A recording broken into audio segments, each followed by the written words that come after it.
Hi, I'm Rick Toman, Director of Child Seekers, and welcome to the Child Seeker Report. Each week, we'll be discussing different areas of child safety and prevention of child abuse and molestation. We'll be showing you some different tapes done by different agencies. We'll have McGruff will be on in the future. We'll also have some movies specifically geared towards the young children. We hope that you'll join us each week. This is set up to be an educational format.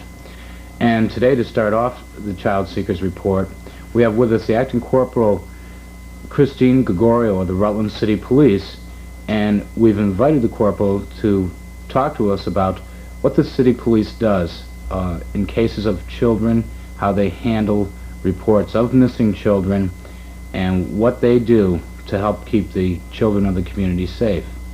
Chris, I want to welcome you and thank you for coming. We appreciate it. Chris, I think I'd like to start off by, a lot of people always ask me what to do when their child is missing. They feel if they call the police that there's a 24 or 48-hour waiting period in which they have to wait. And after talking with you and some other members of the police department, I know different, but I was wondering if you could just possibly explain to them what the procedure would be when a child is missing. Sure. The procedure that you should use would be to contact us immediately.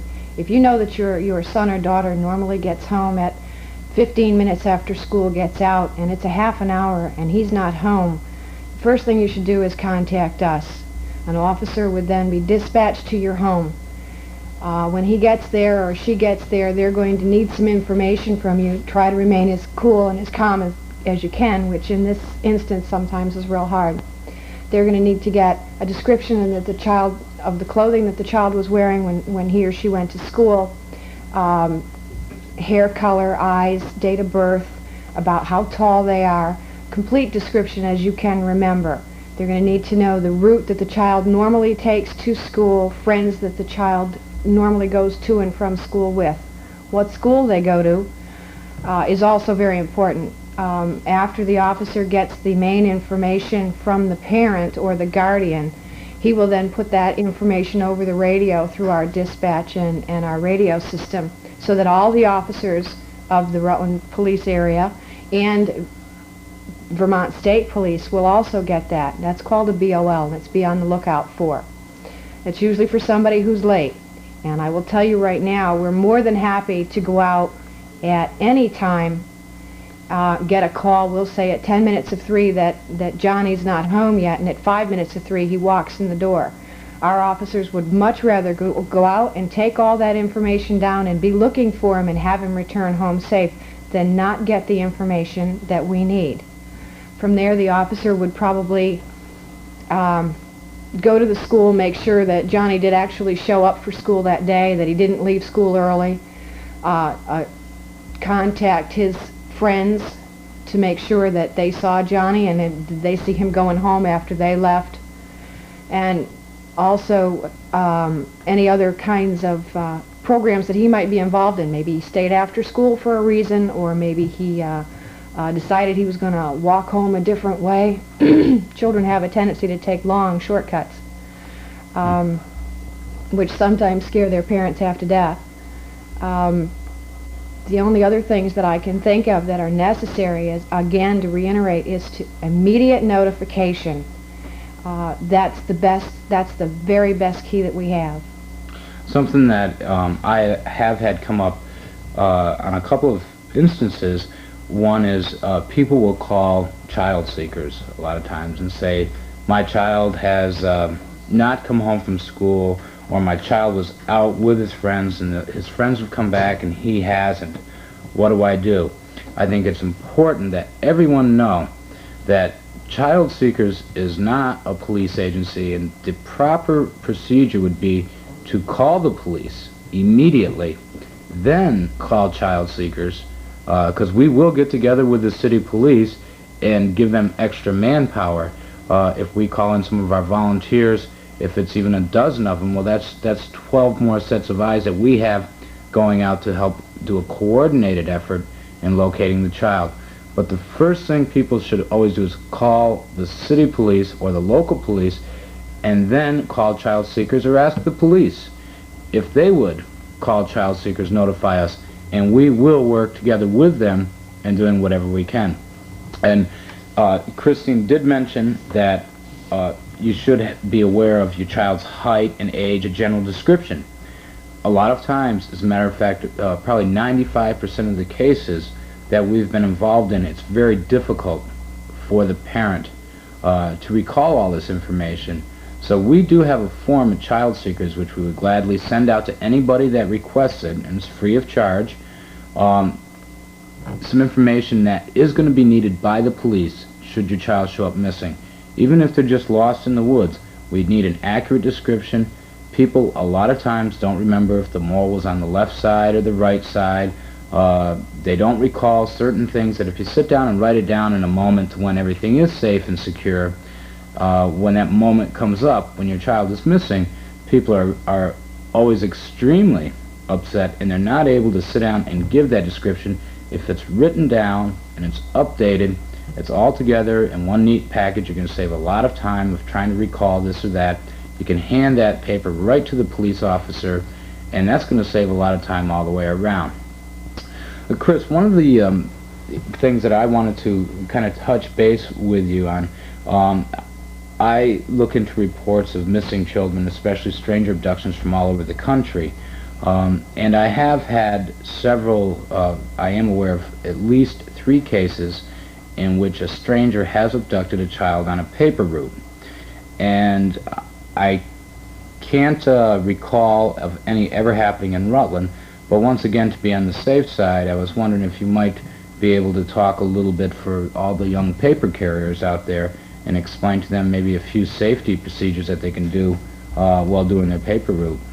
Sure. I think their best bet is to remember to carry a flashlight with them. It's very important that they have some form of light. Most of them are out very, very early in the morning, and even if they're in areas with street lights, there's still, while you're going up to the door, it's still a dark area from the street to the door to deliver the papers. The second thing they need to remember is if they're going to be collecting their money, I think it's a good idea, since most of them have fairly large areas, that a parent or another child, older child, go with them when they're doing their collections. That's safer as well. The third thing I can think of is that if a stranger stops and asks you for an address or asks you for any kind of assistance, that you tell him you don't know and immediately walk away from them. If they're in a car, stay away from the car. Cross the street if you have to. You can always go back over to Mrs. Smith's house and drop her paper off 5 minutes later. She's not going to miss it at that time of morning. Try to remember that adults need to ask adults for help. Adults do not ask children for help as a rule, and that's a good rule to remember. Adults ask adults. Children, stay away from them if you don't know them. So that's good even for the moms and dads out there, if they get a little disoriented in a strange area, that they should keep in mind, rather than scare the living daylights out of a child, go and ask another adult. You know, as grown-ups, we can make our children feel safer by not going around and kind of practicing what we preach. If we start to ask adults, I know that we've all asked children for directions because they're on the corner playing, but now with the educational awareness, I think it's important that all of us do start to keep that in mind and do our share to make the kids feel comfortable. One of the things that you brought up that I found interesting was when you said when they're out collecting their money, either to be with mom or another friend. So we're going to what they call, or has always been known as, the buddy system. Yep. I feel that would be beneficial in just about everything. Is there anything you'd like to touch base on when the buddy system's a good system to use? Almost any time. It's very scary for kids of all ages to be out alone. Maybe teenagers, it's not so scary for them. However, it's probably scary for their parents to be out alone. There are many areas in the city that are still rural areas that we do not have street lights on, or if we do, they're few and far between. There are areas where it may be part of your neighborhood, but you don't know anybody there. That's the reason I say it's best to always go with at least one other person, and if you can go in a group of 3 or 4 or 5, that's even better. The other thing that I meant to mention in conjunction with the paper carriers, if a stranger should stop you and try to get information from you or something, any of the people that you deliver papers to know you well enough so that if you go up and bang on their door and ask them if you can come in, they may be sleepy-eyed, it may take them a minute to get there, but at least that stranger's going to know that you've got a friend at that house, and that stranger's probably going to take off and leave you alone, and that person answering the door will more than likely let you come in and call your parents or call somebody to come with you to finish the rest of your route. And of course, for the paper carriers, if someone does approach them, offer them a gift or money or whatever, you should call the city police and tell them that this has happened. Because even though you may not have fallen for their tactics of their enticement, maybe they're going to try it again tomorrow with someone that's not as clever as you, and tomorrow it might work for them, and it would be a bad situation. But if you call the police or have Mom and Dad call the police to explain this, you might be saving someone else's life for in the future. If they keep getting calls about a particular person with a particular kind of car, then they're going to be looking out for them, and hopefully we'll be able to avert a tragedy. If you think of the fact that this person has been on the street several times, has approached you a couple of times, just think if he was approaching some child that was younger, maybe a 3 or 4-year-old child playing out in the yard. So I encourage you that anytime someone offers you any gift or money or acts suspicious around you, call the city police.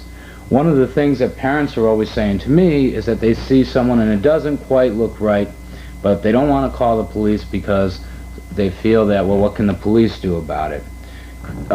Christine, from being with the police department, maybe you can tell us if someone does see something suspicious, what they should and what they shouldn't do, and what the police can and cannot do. Okay. We as police officers have the right to stop or talk or identify any particular person if we feel that they've been involved or may be involved in a suspicious activity. If you've got a man that's been hanging around, we'll say in a blue car with New York plates on it, who seems to be hanging around the school, and one of the school teachers or children notice this car all the time, if they write down the plate number, we can have an officer go right to that particular car and find out why he's there. Now, if we find out that it's Johnny Smith's uncle and he's from out of town and he's there to pick up Johnny, well, that's fine. And if we find out otherwise, then we can deal with that situation. But we need the information. We need to know about this suspicious man in this car that doesn't belong there. Along with the paper carriers and any other children, when you see a suspicious car, if you can write down the license plate number, that is the most important tool that we have to work with. We can find out who owns that car and who may be operating that car, and even stop that car and find out why he was in that particular area at that particular time. Well, that sounds good. If the children can just remember that, what's important is that number, the license plate, and also the color of the license plate, I think would be very important, because if they can remember the color and the number, then we can always figure out what state it was from there. All right, one of the other things that we find a lot is sometimes children will be headed on their way home, and they go to school in one place and they live in another place, and Mom and Dad always tell them about, you take this route. Even though it's the same route every day, the reason why Mom and Dad ask them to take it is usually because there's other people along there, and they do say safety in numbers. Could you tell us a little bit about the dangers of taking that shortcut through a field or backyards or whatever? Sure. Some of the dangers would be if you're taking an alleyway, number one, it's not going to be lit. Number two, there probably aren't going to be very many people around it. I'm not talking about in the real downtown areas. We have the Center Street Alley project, which there are usually several people around in there. Again, but it's not very populated. Best bet is to stay on the streets where there are people and stores available in case there is somebody around that's bothering you. You can go in and tell one of the store clerks or one of the managers that somebody's bothering you and you need to call your parents, and I'm sure that they will assist you in any way. As far as taking shortcuts through fields, well, you never know what might be out there. There could be animals out there, dogs or whatever, that might not be friendly. You may fall down and hurt yourself, and nobody's going to know where you are. That's why it's important to stay on the routes that your parents tell you to take to and from school or to and from any particular function that you go to. Well, I think that's good for everybody to keep in mind. A shortcut can be a dangerous place, regardless of whether it be through a field, the woods, or even back streets. It's very important that all the children realize shortcuts are not a good thing to do. A lot of times I know parents will say, well, he always walks home this way, and so when they call the city police or they call child seekers, we're going to go check that route.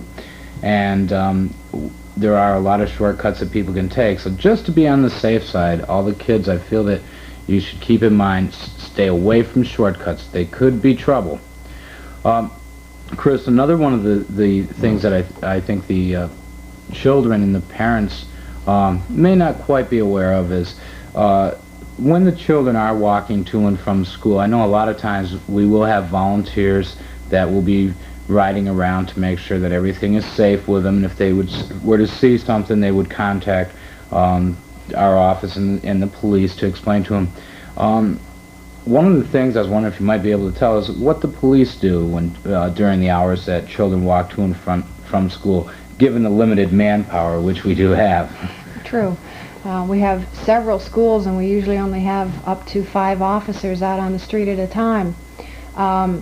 It's important for the parents and the teachers to know that the crossing guards are like an extension of us too. They do help us out in numerous ways, crossing the kids, watching the kids right at the school areas or in their immediate areas. We usually have officers in both marked and unmarked cars in the areas of schools, driving around checking for speed to make sure that people are obeying the 25-mile-an-hour speed limit, which is always in all the school areas, making sure that they do stop for the crossing guards, and the crossing guards are real good about making sure that traffic flows smoothly. The children can wait another minute or two to let traffic through. They usually do that.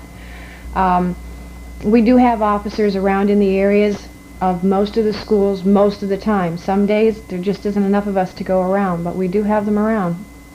So I think that what parents can do and just citizens, some of the things that we should watch for in the area of schools in which children are either going to and from, we might start off saying, first of all, people with out-of-state license plates on their car, that we might list them as suspicious because of the fact that why would they, especially if they're sitting in the car, why would they be doing that in an area in which children walk?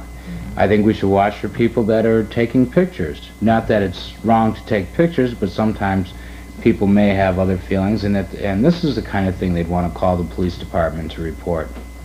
I think that the police maybe would want to report anybody that, or the citizens would want to report to the police anybody who normally isn't seen on that street if they start to appear during these times. I think that that might be another time when they would want to call the city police.